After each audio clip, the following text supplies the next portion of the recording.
What's a moment that you think of that was so special when Bill Murray was on set for any of your movies? What comes to mind first? Well, the first thing that comes to mind is really the very first time I saw him on set with me, and that was on Meatballs. It was the second day of shooting. It took me, months to try to get him to commit to do the movie. Why?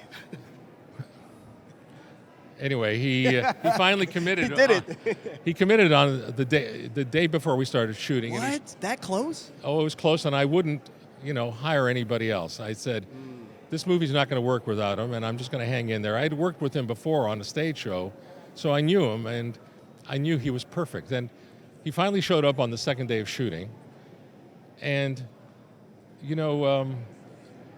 had the sides for that day in his hand. He said, I don't think this really works. And he just tossed it aside. And I said, okay, well, let's just do the first shot. I said, you're meeting all the counselors in training. You start over here, you walk over there. Let's go do it, and just do what you want to do. Let me see it.